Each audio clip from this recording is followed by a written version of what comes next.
മാന്യ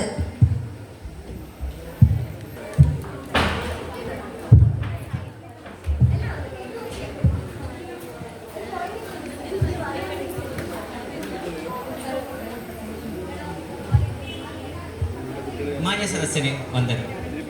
ഞാനിവിടെ അവതരിപ്പിക്കാൻ പോകുന്നത് നമുക്കേവർക്കും സുപരിചിതമായ ഒരു ചെറിയ ഗുണപാഠ കഥയെ ആസ്പദമാക്കിയുള്ള ഏകാഭിനയമാണ്.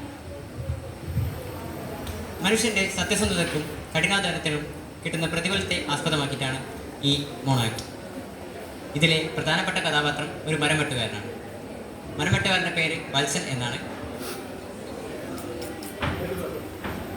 അപ്പോൾ നമുക്ക് നമ്മുടെ ഏകാഭിനയത്തിലേക്ക് കടക്കാം. വത്സൻ എല്ലായ്പ്പോഴും പോലെ വീട്ടിൽ നിന്ന് കാട്ടിലേക്ക് മരം വെട്ടാൻ ഇറങ്ങുകയാണ്.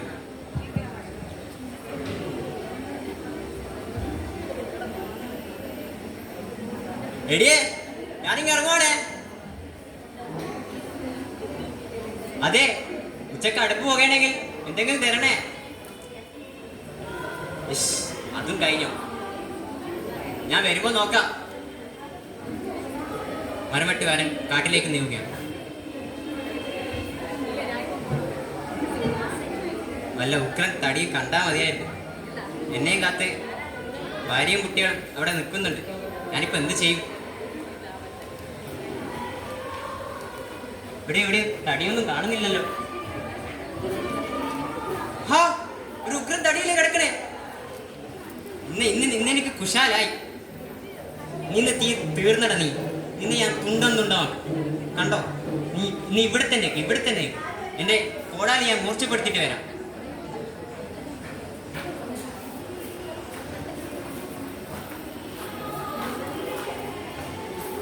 നീ തീർന്നു.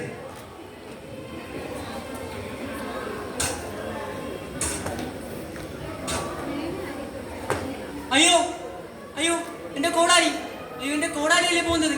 അയ്യോ, അത് ആറ്റിൽ വീണല്ലോ. ഇനി ഞാൻ എന്ത് ചെയ്യും? ഇനി എങ്ങനെ എൻ്റെ പണി മുന്നോട്ട് പോകും? ഒരെത്തും പിടിയും കിട്ടുന്നില്ലല്ലോ. ഇതിപ്പോ എന്നാ ഞാൻ ചെയ്യാം? എന്നെയും കാത്ത് ഭാര്യയും കുട്ടികളും കാത്തിരിപ്പുണ്ടാവല്ലോ. ഇനി ഒറ്റ വഴിയേ ഉള്ളൂ. ആറ്റിൻ്റെ അടുത്ത് പോയി ജലദേവതയായിട്ട് കുട്ടിപ്പായ പ്രാർത്ഥിക്കാം. വേറെ ഒന്നും ഞാൻ കാണുന്നില്ല.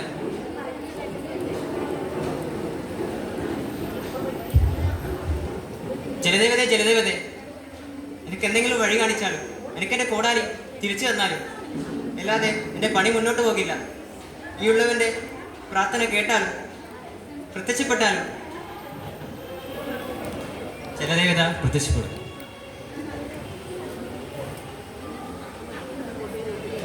വത്സ,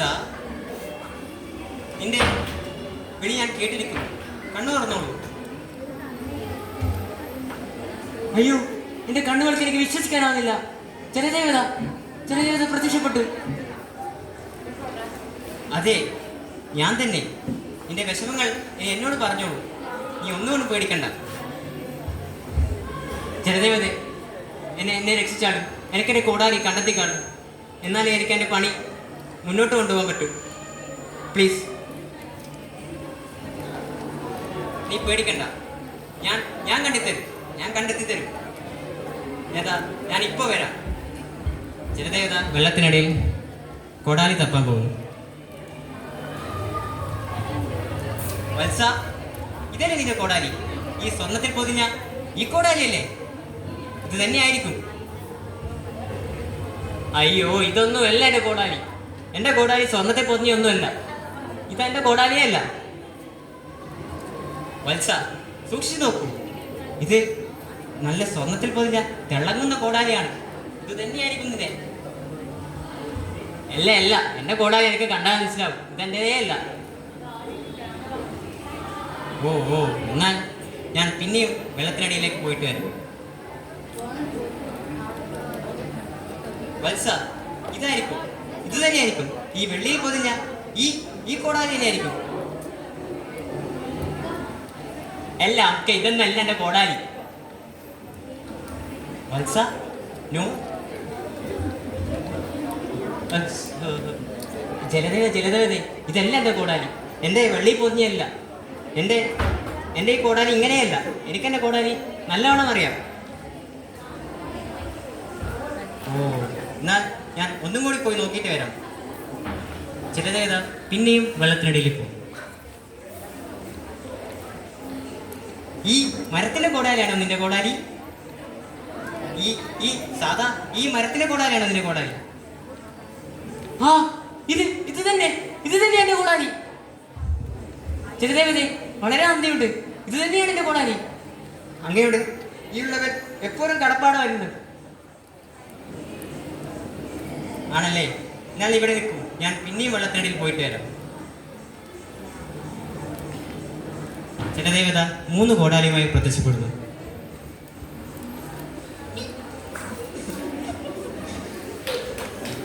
സ്വർണത്തിന്റെയും വെള്ളിയുടെയും മരത്തിന്റെയും കോടാലിയുമായി ജലദേവത വത്സന്റെ മുമ്പിൽ പ്രത്യക്ഷപ്പെട്ടു. ഇനി ഇത് നിനക്ക് മാത്രം. ഇത് നിനക്കുള്ള പ്രതിഫലമാണ്. നിന്റെ സത്യസന്ധതക്കും കഠിനാധ്വാനത്തിനും ദൃഢമനസ്സിനുമുള്ള സമ്മാനമാണ്. അയ്യോ, ഇതൊന്നും വേണ്ട. എനക്കെന്റെ മരത്തിന്റെ കോടാലി മാത്രം മതി. നീ ഓവർ ആക്കണ്ടെങ്കിൽ ഇതിൽ മായി കൊണ്ടുപോയാൽ മതി കേട്ടാ. ചിലതേതാ യൂട്യൂബ്. സോറി വത്സ, ഈ 3 കോടാലിയും നിനക്കുള്ളതാണ്. ഇത് നിനക്കുള്ളത് മാത്രമാണ്. നിന്റെ സത്യസന്ധതക്കും ദൃഢമനസ്സിനും കഠിനാധ്വാനത്തിനും ഉള്ളതാണ്. സേവിച്ചു. അങ്ങനെയാണെങ്കിൽ ഓക്കെ. ഇനി എനിക്ക് ഏത് തടിയും എനിക്ക് വെട്ടാൻ പറ്റും. ഈ ഉള്ളവന്റെ മുമ്പിൽ ഏത് തടിയും ഇനി വെറും പുഷ്പം മാത്രം. അങ്ങനെ മരംവെട്ടുകാരൻ തൻ്റെ പണി തുടരാൻ തുടങ്ങി. പണി പുനരാരംഭിക്കാൻ തുടങ്ങി. നന്ദി, നമസ്കാരം.